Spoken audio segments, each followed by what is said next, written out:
సాయిరాం. బాబా భక్తులందరికీ కూడా నమస్కారం అండి. అందరూ కూడా సుఖంగా సంతోషంగా ఎప్పుడూ కూడా ఆనందంగా ఉండాలి అని చెప్పి ఆ బాబాగారి తరపున నేను కూడా మనస్ఫూర్తిగా కోరుకుంటున్నాను.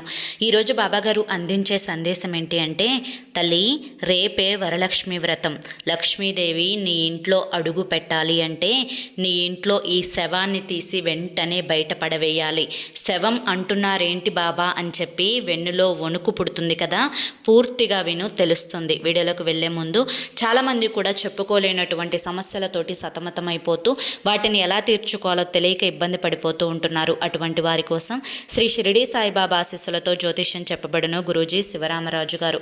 Phone number 9959942255. మీరు ఇప్పటి వరకు ఎన్నో చోట్ల జ్యోతిష్యం చెప్పించుకొని మీరు ఆశించిన మార్పులు మీ జీవితాలలో జరగలేదని చెప్పి బాధపడి ఉంటారు.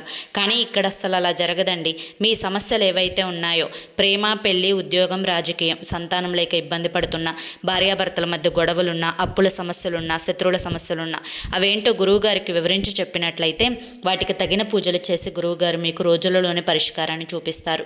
గురువుగారు చెప్పింది చెప్పినట్లుగా 100% జరిగి తీరుతుంది. నమ్మకంతో స్క్రీన్ మీద కనిపిస్తున్నటువంటి నెంబర్కి కాంటాక్ట్ అవ్వండి. భార్యాభర్తల మధ్య వశీకరణ, స్త్రీ మరియు పురుషుల మధ్య వశీకరణ 100% జరపబడును. ఎటువంటి సంతాన సమస్యలకైనా కానీ గురువుగారి దగ్గర చక్కటి పరిష్కారం అనేది దొరుకుతుంది. మాకున్నటువంటి ఎన్నో రకాలైన సమస్యలను గురువుగారు రోజులలోనే పరిష్కరించారు. అలాగే మీ జీవితాల్లో కూడా సంతోషాలు, ఆనందాలు, అదృష్టాలు అడుగు పెట్టాలి అంటే ఆలస్యం చేయకుండా వెంటనే కాంటాక్ట్ అవ్వండి. ఇక ఆలస్యం చేయకుండా మనం బాబాగారి యొక్క సందేశం ఏంటో తెలుసుకుందాం. తల్లి రేపే వరలక్ష్మి వ్రతం. వరాలను అందించే ఆ లక్ష్మీదేవిని ఎంతో భక్తి శ్రద్ధలతోటి నా ఇంటికి రా తల్లి, నా ఇంట్లో కూర్చో అమ్మ అని చెప్పి ప్రేమగా ఆహ్వానించేటువంటి రోజు.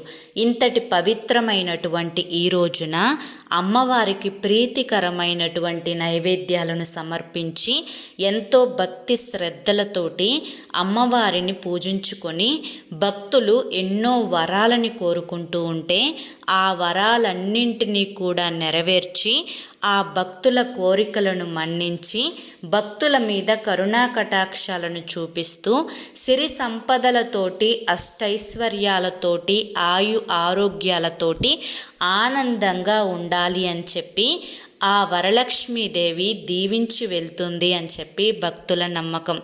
అయితే ఎప్పుడైనా కానీ గుర్తుంచుకోవాల్సిన ఒక విషయం ఏంటి అంటే, మనం ఎలా పూజ చేశాము, ఆ పూజ కోసం ఎంత డబ్బు ఖర్చు పెట్టాము, ఎన్ని రకాల నైవేద్యాలను పెట్టాము, ఎన్ని రకాలైనటువంటి పూలను సమర్పించాము అన్నది ముఖ్యం కాదు తల్లి. ఆ ఇంట్లో శుచి, శుభ్రత, ప్రేమ, అనురాగం, భక్తి, విశ్వాసం ఇవన్నీ ఉండాలి అనేది ముఖ్యమైనటువంటి విషయం. అయితే నీ ఇంట్లో ఒక శవాన్ని ఉంచుకొని నువ్వు పూజ చేస్తుంటే ఆ లక్ష్మీదేవి నీ ఇంట్లో ఎలా అడుగు పెడుతుంది? నువ్వు కష్టాలు అని చెప్పి నెత్తి నోరు కొట్టుకొని ఏడుస్తున్నావు. ప్రతిరోజు బాధలను తీర్చమని అడుగుతున్నావు. డబ్బు కోసం ఎన్నో రకాలైనటువంటి ప్రయత్నాలను చేస్తూ ఉన్నావు. అయితే ఏది కూడా నీకు అనుకూలంగా జరగడం లేదు. కారణం నీ ఇంట్లో ఉండేటువంటి ఈ శవమే. పదే శవం అని చెప్పి అంటున్నారు. అసలు శవమేంటి బాబా అని చెప్పి అనుకుంటున్నావా? భయపడకు. మనసుని ప్రశాంతంగా ఉంచుకొని నేను చెప్పే విషయాన్ని జాగ్రత్తగా ఆలకించు. ఎప్పుడైనా కానీ లక్ష్మీదేవి అడుగు పెట్టాలి అంటే ఎటువంటి నియమాలను పాటించాలో ప్రతి ఒక్కరికి తెలిసిన విషయమే. కానీ లక్ష్మీదేవికి ఆగ్రహం వచ్చి వెళ్ళిపోతే ఆ ఇల్లు ఎలా మారుతుందో నీకు తెలియదా? ఒక శ్మశానంలా మారుతుంది. శ్మశానంలో ఏముంటాయి? శవాలు మాత్రమే ఉంటాయి. ఆ శవాలకి సంతోషాలు ఉండవు, ఆనందాలు ఉండవు, కేవలం కన్నీరు మాత్రమే ఉంటుంది. అయితే నువ్వు చేస్తున్నటువంటి తప్పు అనేది ఎక్కడ ఉందో చెప్తాను, జాగ్రత్తగా విను. ఎప్పుడైనా కానీ ధనాన్ని చాలా గౌరవిస్తారు ప్రజలు. అలాగే ధనాన్ని లక్ష్మీదేవితో సమానంగా పూజిస్తారు. ఒక రూపాయి బిళ్ళ కింద పడిపోతే కళ్ళకద్దుకొని మరీ తీసుకుంటారు. అలాగే పొరపాటున కాలు తగిలింది అంటే అమ్మ క్షమించు అని చెప్పి అడుగుతారు. అయితే ఇంత పవిత్రంగా భావించేటువంటి డబ్బును నీ ఇంట్లో ఎక్కడ పెడతావు? బంగారాన్ని ఎక్కడ పెడతావు? నీ ఇంటి బీరువాలో పెట్టుకుంటావు. ఆ బీరువా నైరుతి మూలలో ఉంటుంది. అయితే ఈ బీరువా పెట్టుకునేటువంటి ఈ యొక్క స్థలం ఏదైతే ఉంటుందో దానిని నువ్వు కేవలం ఒక ఇనుప పెట్టెలాగా మాత్రమే చూస్తున్నావు. దాన్ని ఎలా పడితే అలా ఉంచుతున్నావు.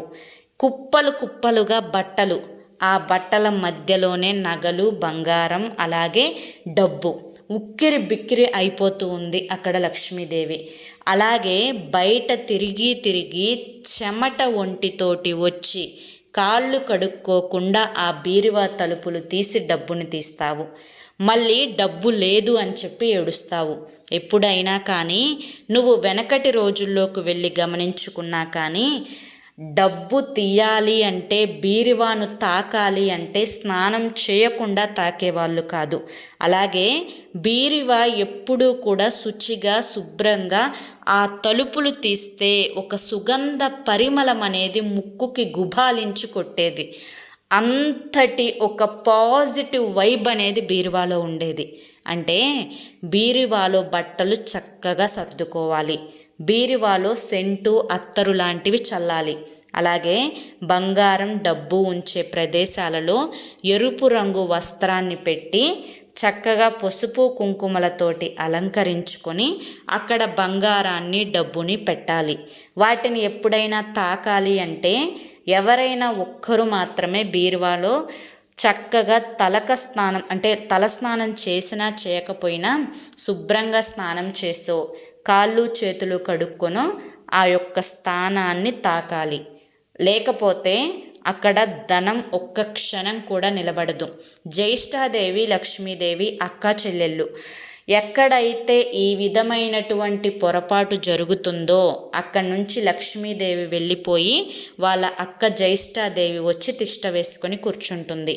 కాబట్టి ముఖ్యంగా నువ్వు ఎన్ని వ్రతాలు చేసుకున్నా కానీ ఈ రోజున ఆ యొక్క ఇనుప బీరువాలో ఉండేటువంటి చెత్త చెదారం వాటన్నింటినీ కూడా శుభ్రపరిచి బీరువాను అందంగా సర్దుకో. సుగంధ పరిమళం వెదజల్లేటట్లుగా సెంటు అత్తరు చల్లుకో. ఎరుపు రంగు వస్త్రాన్ని వేసి డబ్బు బంగారాన్ని దాచిపెట్టుకో అని చెప్పి ఈరోజు బాబాగారు మనకి చాలా చక్కటి సందేశాన్ని అందించారండి. మరి ఇది చాలామందికి తెలిసిన విషయమే కానీ పాటించరు. మరి ఇప్పటి నుంచైనా పాటిస్తారు అని చెప్పి బాబాగారు ఎందుకు చెప్పారు అని చెప్పి మీకు అర్థమైంది అని చెప్పి అనుకుంటున్నాను. ఈ వీడియో మీ అందరికీ నచ్చింది అనిపిస్తే వీడియోకి లైక్ ఇవ్వండి. కింద కామెంట్ సెక్షన్లో ఓం సాయిరామ్ అని చెప్పి టైప్ చేయండి. మొదటిసారి మన సాయి పిలుపు ఛానల్లోకి వచ్చినట్లయితే సబ్స్క్రైబ్ చేసుకుని సపోర్ట్ చేయండి. అలాగే మీకు ఎటువంటి సమస్యలు కష్టాలు ఉన్నా కానీ స్క్రీన్ మీద కనిపిస్తున్నటువంటి గురువు గారి నెంబర్కి వెంటనే కాంటాక్ట్ అవ్వండి. భార్యాభర్తల మధ్య వశీకరణ, స్త్రీ మరియు పురుషుల మధ్య వశీకరణ కూడా గురువు గారి దగ్గర చక్కగా జరిపిస్తారు. చక్కటి పరిష్కారాలు అనేవి దొరుకుతాయి, సమస్యలు తీరతాయి.